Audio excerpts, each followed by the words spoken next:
আকৌ এটি নতুন ৰেচিপি হয়তো নমস্কাৰ বন্ধু-বান্ধৱীসকল মই মানে আপোনালোক সকলোকে মোৰ চেনেলটিলৈ স্বাগতম জনাইছোঁ।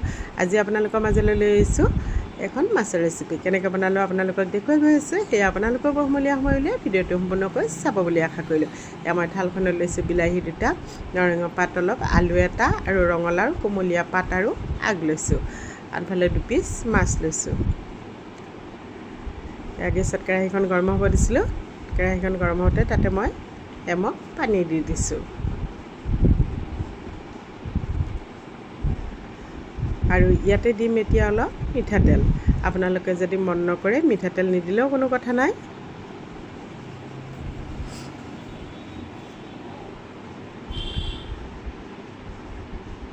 এতিয়া দিলোঁ কাটি লোৱা আলুখিনি। আলু পৰিমাণ আপোনালোকে বেছিকৈও দিব পাৰে, মই কমাই দিছোঁ, 1টা আলু দিছোঁ আৰু দিলোঁ ৰঙালাও কোমলীয়া আগ আৰু কোমলীয়া পাতসমূহ। বিলাহীখিনি দি দিলোঁ।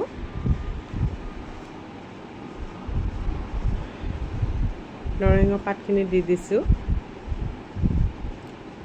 আৰু অলপ ৰঙালাওৰ আগ আছিল সেইখিনিও দি দিলোঁ। অকণমান লৰাই দিছোঁ আৰু অলপ ইয়াতে মই পানী ব্যৱহাৰ কৰিছোঁ যাতে গোটেইখিনি ধুনীয়াকৈ ডুব যায়। এতিয়া দিলোঁ ইয়াতে মাছ 2 পিচ। জোখমতে নিমখ দিলোঁ।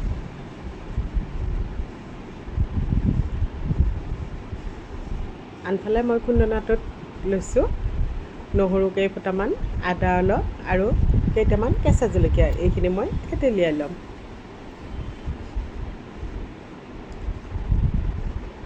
এইখিনি ধুনীয়াকৈ উতলিব লৈছে।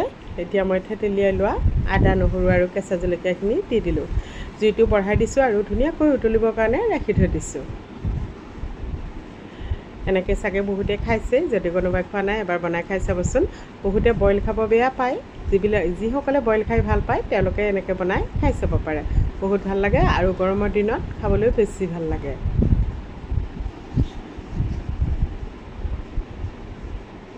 এইখিনি প্ৰায় মোৰ হৈয়ে গৈছে।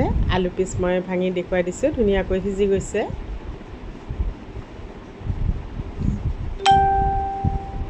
এতিয়া ইয়াতে দিছোঁ অলপমান জালুকৰ গুড়ি।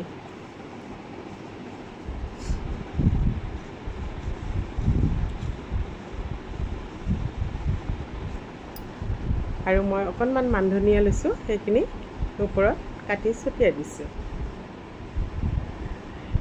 এইখিনি মোৰ প্ৰায় হৈয়ে গ'ল। আপোনালোকে যদি মন কৰে ইয়াতে কেঁচা হালধিও অলপ দি দিব পাৰে। এয়া মই বাউল এটাত নমাই লৈছোঁ।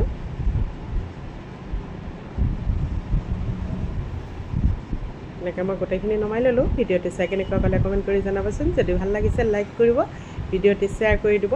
আপোনালোকৰ বহুমূলীয়া সময় উলিয়াই ভিডিঅ'টো সম্পূৰ্ণকৈ চোৱাৰ বাবে অশেষ ধন্যবাদ জনালোঁ। আকৌ এটি নতুন ৰেচিপিৰ সৈতে আজিলৈ এৰিছোঁ। Bye bye.